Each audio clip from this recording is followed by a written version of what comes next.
हार्दिक स्वागत है आप सभी का मेरा यूट्यूब चैनल जीरो नॉलेज में। आज हम लोग क्लास 10 सीबीएसई बोर्ड का कोऑर्डिनेट ज्योमेट्री पे डिस्कशन करने वाले हैं और उम्मीद है इसका दो पार्ट में हम लोग डिस्कस करेंगे। आज फर्स्ट पार्ट है इसका, सेकेंड पार्ट नेक्स्ट वीक में अपलोड करेंगे।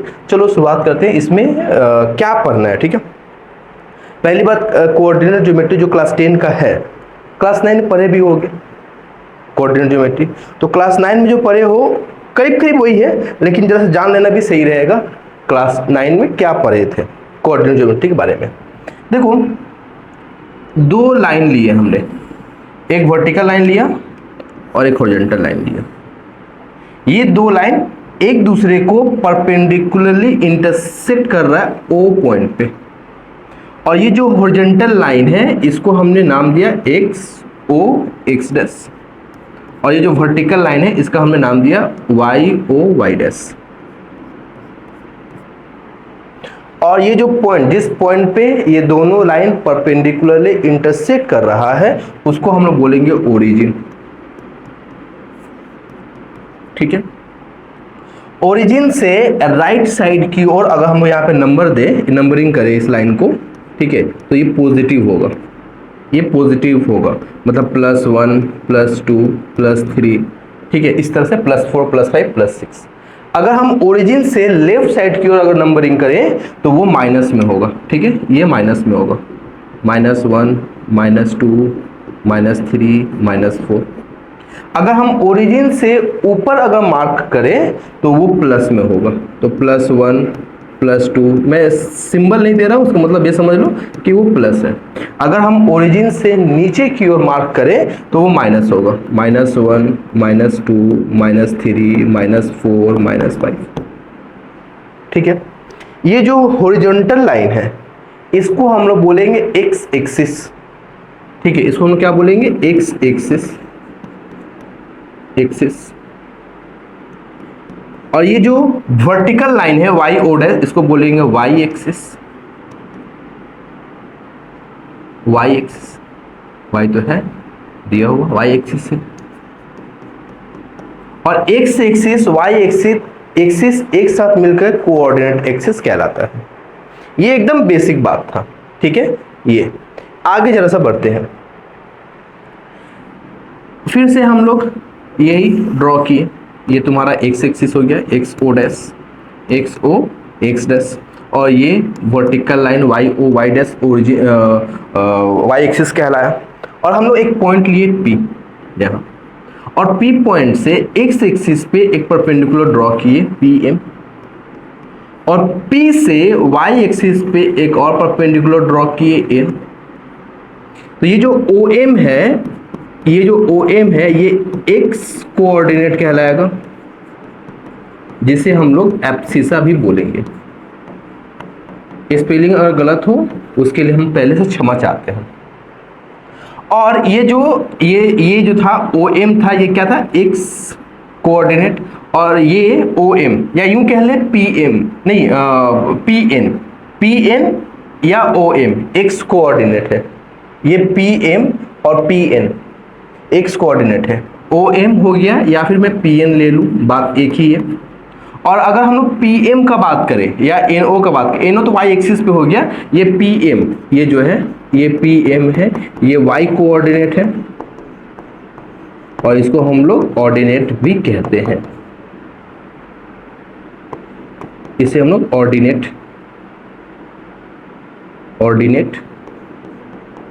भी कहते हैं। मतलब क्या समझ में आया कि एक पॉइंट को कोऑर्डिनेट एक्सिस के हेल्प से किसी भी प्लेन पे रिप्रेजेंट किया जा सकता है, एक ऑर्डर पेयर के हेल्प से। ऑर्डर पेयर ये क्या कहलाएगा, एक्स कॉमा वाई, ये ऑर्डर पेयर है, और इसी को हम लोग कोऑर्डिनेट, पी का कोऑर्डिनेट क्या हो गया, एक्स कॉमा वाई, ये कोऑर्डिनेट हो गया, एक्स कॉमा वाई पी का कोऑर्डिनेट हो गया। बात समझ में आया? ये बातें एब्सिसा और ऑर्डिनेट। अगर हम लोग कोई पॉइंट वाई एक्सिस पे लेते हैं, अगर कोई पॉइंट वाई एक्सिस पे हम लेते हैं, वाई या एक्स एक्सिस पे लेते हैं। पहले हम एक्स एक्सिस की बात कर रहे हैं। एक्स एक्सिस पे कोई भी पॉइंट हम लेते हैं तो उसका जो कोऑर्डिनेट होता है वो हमेशा x, 0 या x की जगह पे जो भी दिया हुआ हो वो वैल्यू। मान लो हम ये नंबर दिया हुआ है 1 2 3 4, यहां पे हमको कोऑर्डिनेट देना है तो इसे कोऑर्डिनेट क्या होगा 4, 0। एक्स एक्सिस पे y हमेशा 0 होता है, एक्स एक्सिस पे y हमेशा 0 होता है। और ये क्या है y एक्सिस, और y एक्सिस पे अगर हम कोई पॉइंट लेते हैं, मान लो ये पॉइंट ये 1 2 3 4 था तो ये 0,4 होगा। क्यों? y एक्सिस पे x 0 होता है। एक बात इससे पहले जो मैं बोलना चाहिए था, बताना चाहिए था, वो ये कि किसी भी कोऑर्डिनेट को हम पहले x और बाद में y, हमेशा हमेशा हमेशा पहले x और बाद में y, पहले x और y, x और y दोनों सेपरेट होते हैं एक कॉमन साइन, एक कॉमा के साथ, और दोनों को हम लोग रिप्रेजेंट करते हैं पैरेंथेसिस। ये ब्रैकेट को पैरेंथेसिस कहा जाता है, पैरेंथेसिस के बीच में ऑर्डर पेयर को। ऑर्डर पेयर कोऑर्डिनेट कहलाता है। किसी भी पॉइंट का कोऑर्डिनेट जो होगा पहले x होगा बाद में y होगा। इसलिए x एक्सिस पे जब हमने कोई पॉइंट लिया, कहीं भी कोऑर्डिनेट लिया तो 4,0, क्यों? y 0 है। और y एक्सिस पे जो हम लोगों ने कोऑर्डिनेट लिया वो 0,4 है। ये बात क्लियर हो गया? अब एक बात बताओ, ये जो दो लाइन है, ये जो दो लाइन है, ये दो लाइन एक दूसरे को 4 पार्ट में डिवाइड कर रहा है। एक दूसरे को नहीं, मतलब किसी प्लेन को दो परपेंडिकुलर लाइन 4 पार्ट में डिवाइड कर रहा है। यानी कि ये एक क्वाड्रेंट, मतलब क्वाड्रेंट किसको बोलते हैं? किसी भी हिस्से का चौथे हिस्सा, किसी भी पार्ट के चौथे हिस्सा को कोऑर्डिनेट, ये क्वाड्रिलेटरल कहा जाता है, सॉरी क्वाड्रेंट। ठीक है, क्वाड्रेंट। तो ये तुम्हारा फर्स्ट क्वाड्रेंट कहलाएगा, ये सेकेंड क्वाड्रेंट, ये थर्ड क्वाड्रेंट, ये फोर्थ क्वाड्रेंट। ये फर्स्ट क्वाड्रेंट है, ये सेकेंड है, ये थर्ड है और ये फोर्थ है। ठीक है, फर्स्ट क्वाड्रेंट में क्या क्या पॉजिटिव होता है? फर्स्ट क्वाड्रेंट में क्या क्या पॉजिटिव होता है? फर्स्ट क्वाड्रेंट में x भी पॉजिटिव होता है, y भी पॉजिटिव होता है। सेकेंड क्वाड्रेंट में x निगेटिव होता है, क्यों? ये तो लेफ्ट साइड में जा रहा है ना, तो ये निगेटिव हो गया, तो x निगेटिव होता है और y पॉजिटिव होता है। अगर हम लोग थर्ड क्वाड्रेंट का बात करें तो उसमें x निगेटिव और y भी निगेटिव, क्योंकि y नीचे में आ रहा है। और फोर्थ क्वाड्रेंट का बात करें तो इसमें x तो पॉजिटिव, क्योंकि ये x हो गया, और y नेगेटिव। ठीक है, तो ये क्वाड्रेंट का बात भी समझ में आ गया। ठीक है, अब आगे बढ़ते हैं। ये तो रिकैप किए हम, क्लास 9 में जो पढ़े थे वो अभी हम लोगों ने पढ़ा। अभी आज जो हम लोग पढ़ेंगे, सिर्फ पढ़ेंगे डिस्टेंस बिटवीन 2 पॉइंट, उस फॉर्मूला पे डिस्कशन करेंगे। ठीक है, डिस्टेंस बिटवीन 2 पॉइंट। देखो, एक फिर से मैं बात करूं तो दो परपेंडिकुलर लाइन है, ये एक्स एक्सिस है और ये y एक्सिस है। हमने एक पॉइंट लिया यहां एक पॉइंट लिया P, एक पॉइंट लिया P, और इसका कोऑर्डिनेट मान लिया हमने x1 y1, और एक पॉइंट लिया यहां इसका कोऑर्डिनेट ले लिया हमने x2 y2, x2 और y2, ये x1 y1 है। x1 y1 का मतलब क्या हो गया? मान लो ये पॉइंट यहां था, मान लो इसका मतलब क्या हो गया? मान लो यहाँ पे m है। ये जो मैं बता रहा हूँ ये एग्जाम में प्रूफ करने नहीं आएगा, मैं जस्ट एक फॉर्मूला बताने की कोशिश कर रहा हूँ। ठीक है, तो OM, ये जो OM होगा वो एक्चुअली में क्या होगा? x1 होगा, और ये जो PM होगा वो क्या होगा? y1 होगा। अगर हम लोग इस क्वाड्रेंट, इस ये जो पॉइंट Q दिया होगा इसका बात करें, अगर हम लोग, ये x1 यहाँ से यहाँ तक था, ये क्या कहलाया? x2 कहलाया, वो यहाँ से यहाँ तक होगा, और y2 ये पूरा होगा। लेकिन अगर हम लोग सिर्फ इसका बात करें, mn का बात करें, तो वो क्या होगा? x2 माइनस x1, ये x2 माइनस x1। और अगर हम लोग ये mn और इसका मान लो o' मान लो, अगर o' का बात करें, q और o' का बात करेंगे तो वो क्या कहलाएगा? वो y2 माइनस y1 होगा। और हम लोग क्या कर रहे हैं? p और q को ज्वाइंट कर दे रहे हैं। तो ये दिख रहा है ना, ये एक राइट एंगल ट्रायंगल दिख रहा है, और राइट एंगल ट्रायंगल में पाइथागोरस थ्योरम यूज होता है, जिसका फॉर्मूला क्या है, हाइपोटेनस का square is equal to perpendicular का स्क्वायर प्लस बेस का स्क्वायर। हाइपोटेनस का square is equal to perpendicular का स्क्वायर प्लस बेस का स्क्वायर। हाइपोटेनस क्या है, पी क्यूब है, तो पी क्यूब का square is equals to base, ये बेस है, ये या ये एक ही है, पी ओ डैश का बात करें या एम एन का बात करें, वो एक ही है, वो है x2 माइनस x1 का होल स्क्वायर, प्लस इसका बात करेंगे तो ये y2 माइनस y1 का होल स्क्वायर। ठीक है, तो पी क्यूब क्या हो जाएगा, x2 माइनस x1 का whole square plus y2 minus y1 का होल स्क्वायर, और ये स्क्वायर जब उधर गया तो स्क्वायर रूट हो गया। यानी पी क्यूब वो एक्चुअली क्या बता रहा है, length between P and cube, distance between P and cube, ये डिस्टेंस फॉर्मूला हो गया। वो क्या होता है, x2 माइनस x1 का whole square plus y2 minus y1 का होल स्क्वायर। अगर गलती से तुम x2 की जगह पे x1 लिख दो और x1 की जगह पे x2 लिखो और y2 की जगह पे y1 लिखो, y1 की जगह y2 लिखो गलती से, तब भी आंसर सही आएगा। क्यों, क्योंकि यहाँ स्क्वायर है। मान लो 5 माइनस 3 लिखना था, तुम 3 माइनस 5 लिख दिए, तो क्या आएगा, -2 आएगा, और माइनस का स्क्वायर तो प्लस ही होता है, और 2 का स्क्वायर 4 हो गया, तो कोई दिक्कत नहीं होगा। डिस्टेंस बिटवीन 2 पॉइंट का फॉर्मूला ये है, डिस्टेंस बिटवीन 2 पॉइंट का फॉर्मूला ये है।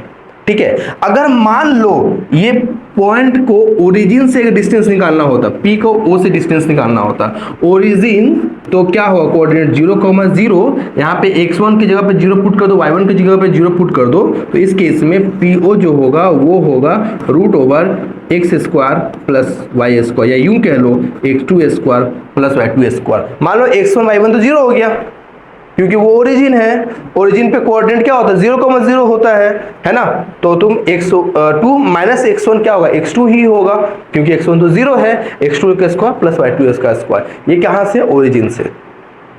ये डिस्टेंस फॉर्मूला यूज करके, ये डिस्टेंस फॉर्मूला यूज करके क्या क्वेश्चन बन सकता है, वो क्वेश्चन मैं नहीं करवाने वाला हूं, मैं सिर्फ समझाने की कोशिश कर रहा हूं कि ये जो डिस्टेंस फॉर्मूला है इसको यूज करके कैसा कैसा क्वेश्चन बन सकता है। मान लो तुमको 4 कोऑर्डिनेट दिया हुआ है, 4, ठीक है, ये तुमको चार दे दिया, मान लो P Q R S, और तुमसे पूछा कि बताओ बताओ बताओ ये जो क्वाड्रेंट, ये जो कोऑर्डिनेट है, ये कोऑर्डिनेट किसका है, रोम्बस का है या स्क्वायर का है।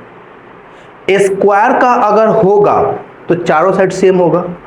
अब मन में प्रश्न ये उठेगा, रोम्बस का भी चारों साइड सेम होता है, तो रोम्बस और स्क्वायर में डिफरेंस क्या होगा, तो याद रखना स्क्वायर का जो डायगोनल होगा, 2 डायगोनल होगा ना, एक ये डायगोनल होगा और एक ये डायगोनल होगा, ये दोनों डायगोनल आपस में बराबर होंगे।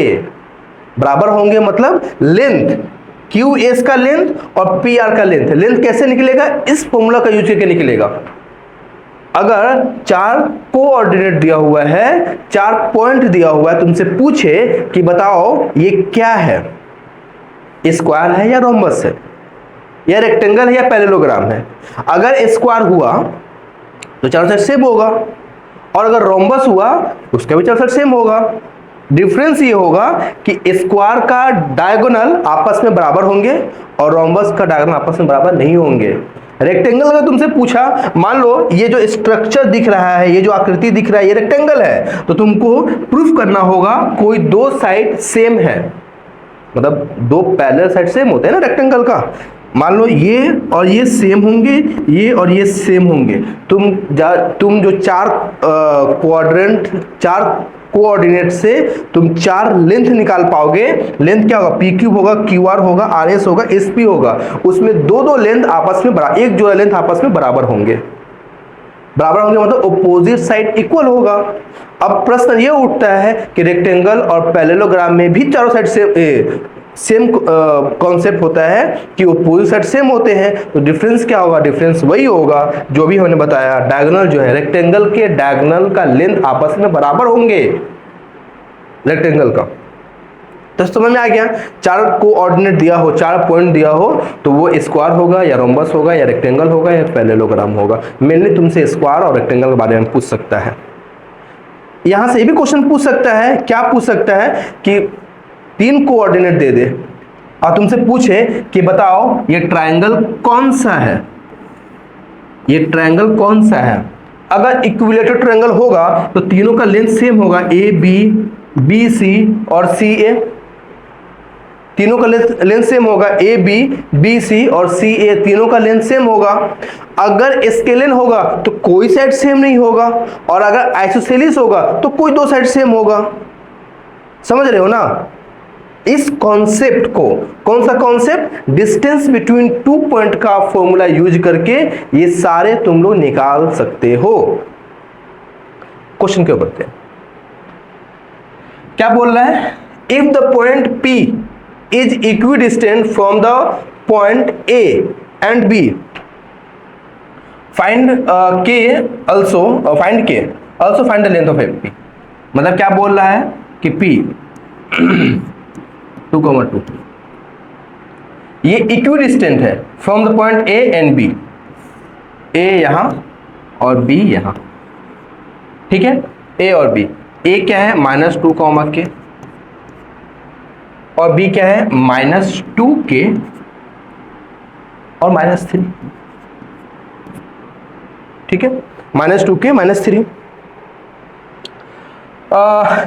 अब तुमसे पूछ ये रहा है कि find the K and find the length of AP, find the length of AP, find the point K, ठीक है।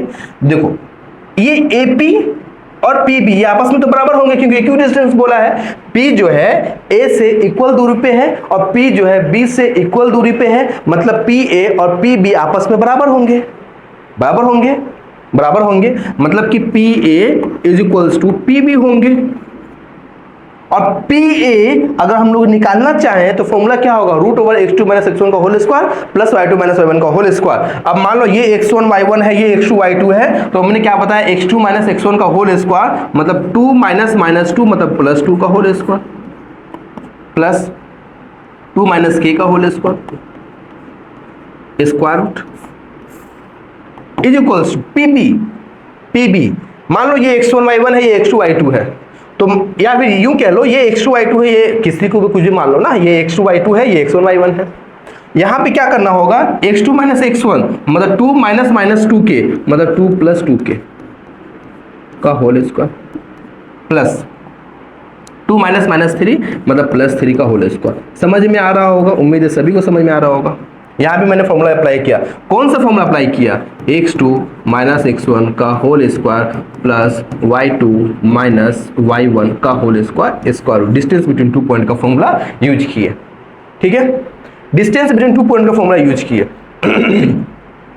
तो अब क्या करना है, दोनों तरफ स्क्वायरिंग कर दो या फिर सॉल्व भी कर लो, स्क्वायरिंग कर लो, दो स्टेप जंप करते हैं, स्क्वायरिंग करोगे 2 + 2 4, 4 का स्क्वायर 16 और a - b का होल स्क्वायर, 2 का स्क्वायर 4 -4k, मैं यहाँ पे थोड़ा सा स्टेप जंप कर रहा हूँ, k स्क्वायर, 2 का स्क्वायर 4 प्लस 2 दूनी 4 दूनी 8k प्लस 4k स्क्वायर और 3 2 5, 5 का स्क्वायर 25। स्क्वायरिंग देखो दोनों तरफ स्क्वायर करेंगे, स्क्वायर रूट तो हट जाएगा, समझ रहे हो ना, दोनों तरफ अगर स्क्वायर करेंगे तो स्क्वायर रूट हट जाएगा। अब ये देखो 16 + 4 20 -k स्क्वायर नहीं -4k है, -4k plus k square is equals to 25 + 4 29 plus 8k plus 4k square, है ना। अब इसको उठा के उधर ले जाओ तो क्या हो जाएगा, 3k स्क्वायर हो जाएगा प्लस 12k हो जाएगा प्लस 9 हो जाएगा। देखो 3 कॉमन है तो k square plus 4k plus 3 common हो गया। अब इसको क्या करोगे, मिडिल टर्म फैक्टर कर दो, मिडिल टर्म फैक्टर कर दो, k square plus 4k plus 3, middle term factor करोगे तो क्या आएगा, k + 3 इंटू k + 1, तो k इज इक्वल टू क्या हो गया -3 और k इज इक्वल टू क्या हो गया -1 हो गया। ये क्या था, डिस्टेंस बिटवीन टू पॉइंट का equidistance from the point a and b। Find the k, also find the length of AP। अब लेंथ ऑफ AB पूछ रहा है, AP मतलब PA ये पूछ रहा है। देखो ये यहाँ आया है, ये यहाँ आया है, सॉल्व करके तो k की वैल्यू डायरेक्ट यहाँ पुट कर दो, k की वैल्यू क्या हो गया 1 पुट करोगे, 1 का स्क्वायर 1 नहीं -1 है, -1 का स्क्वायर 1, ये क्या होगा +4 4 + 1 5 5 + 20 25 25 का स्क्वायर रूट 5 चेक करके देख सकते हो। ये मैंने स्टेप जंप किया, आगे बढ़ाया अपने से, देख सकते हो तुम लोग यहाँ से सॉल्व करके। तो ये था डिस्टेंस बिटवीन 2 पॉइंट का फॉर्मूला। आगे बढ़ते हैं, आगे बढ़ते हैं। Find a point on y axis which is equi distance from the point 5, -2 and -3, 2। y axis, y axis, ये y एक्सिस है। y एक्सिस पे अभी मैंने कराया था ना कि कोई भी पॉइंट लेंगे वो उसका कोऑर्डिनेट क्या होगा, 0, y। इसका कोऑर्डिनेट क्या होगा, 0, y। जो भी पॉइंट होगा y एक्सिस पे, ये इक्वी डिस्टेंस है, अगेन इक्वी डिस्टेंस है। किससे किससे है, 5, -2 और -3, 2। तो क्या बोला है, find the point on y axis, इसका कोऑर्डिनेट निकालना है। एक्चुअली में तुमसे y की वैल्यू निकालना है। ये x1 y1 है, ये x2 y2 है। 0 -3 यानी +3 का होल स्क्वायर प्लस y -2 का होल स्क्वायर स्क्वायर रूट। मैं यहाँ पे डायरेक्ट कर दिया। ये तुम्हारा a पॉइंट होगा, ये b पॉइंट होगा, ये c पॉइंट होगा। तुम लोग क्या निकालोगे, A B is equal to B C करोगे तो ए बी यानी कि 0 +3 का होल स्क्वायर और y -2 का whole square square root is equal to B C, मतलब कि 5 - 0 का होल स्क्वायर और -2 - y का होल स्क्वायर। दोनों तरफ स्क्वायर रूट हट गया। 0 + 3, 3 का स्क्वायर 9 और इसको ब्रेक करेंगे y स्क्वायर -4y + 4 और 5 का स्क्वायर 25। देखो ये -2 - y है, -2 - y है, तो माइनस यहाँ है, माइनस यहाँ है, माइनस कॉमन ले लो तो क्या होगा 2 + y और इन सब का स्क्वायर करेंगे तो 2 + y का होल स्क्वायर ही आएगा सिर्फ। तो 2 + y का होल स्क्वायर क्या होगा, 4 + 4y + y स्क्वायर और स्क्वायर तो हट ही गया दोनों तरफ से। y स्क्वायर यहाँ है, y स्क्वायर यहाँ है, कट गया। +4 यहाँ है, +4 यहाँ कट गया।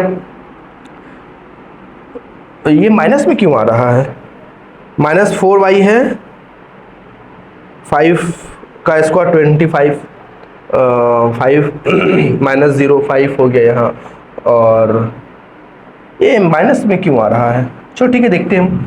4y चला गया 8y, 25 से 9 चला गया -16, y इज इक्वल टू -2, यानी इसका जो कोऑर्डिनेट होगा वो 0, -2 होगा। हो सकता है y माइनस नीचे होगा कहीं, ठीक है, तो 0 -2 होगा। एक बार तुम लोग कैलकुलेशन देख लेना, ठीक है, हालांकि ये आंसर होना चाहिए 0, -2, ठीक है। ये बात समझ में आ गया। क्या था, find a point on y axis. इसी तरह से क्वेश्चन तुमसे पूछ दे, find the point on x axis. अगर x एक्सिस पूछता तो उसका कोऑर्डिनेट क्या लेते तुम, x, 0। ये y, 0 था, x, 0 और ये क्या ab is equal to bc, ab is equal to bc। क्यों, क्योंकि इक्विडिस्टेंट बोला था। ab मतलब ये 0 -3 यानी +3 का होल स्क्वायर, y -2 का होल स्क्वायर, इसको यहाँ पे रखा हम लोगों ने। और ये क्या था तुम्हारा 5 - 0 फिर -2 -2 + 2, ये सॉल्व हुआ, ठीक है। एक बार आंसर जैसा देख लेना तुम लोग। चलो आगे बढ़ते हैं। If the equidistance from the point find the value of x, ये भी सेम क्वेश्चन है, मैं नहीं करवा रहा इसको, ठीक है। देखो, शो दैट द पॉइंट ये ए बी सी, ए एक कोऑर्डिनेट है, बी एक कोऑर्डिनेट है, सी एक कोऑर्डिनेट है, मान लो आर कोलिनियर। कोलिनियर का मतलब हो गया एक लाइन में 3 पॉइंट दिया हो और 3 पॉइंट को तुमको कोलिनियर प्रूफ करना हो तो तुम कैसे प्रूफ करोगे, तुम ए बी निकाले, तुम बी सी निकाले, तुम सी ए निकाले और तुम नोटिस किए कि ए बी जो है बी सी + सी ए के सम के बराबर है, तो ये कोलिनियर हो गया। 3 पॉइंट कोलिनियर है, 3 पॉइंट कोलिनियर है। तुम ए बी निकाले, बी सी निकाले, सी ए निकाले, तुम चेक किए कि ए बी जो है वो बी सी और सी ए के सम के बराबर है, तो 3 पॉइंट कोलिनियर हो गया। समझ रहे हो ना। ए बी निकालो, देखो मैं डायरेक्ट कर रहा हूं, ठीक है। ए बी x2 - x1 का होल स्क्वायर 5 - 1 4, 4 का स्क्वायर 16, 2 - -1 + 3, 3 का स्क्वायर 9, 60 + 9 25, 25 क्या हो गया 5।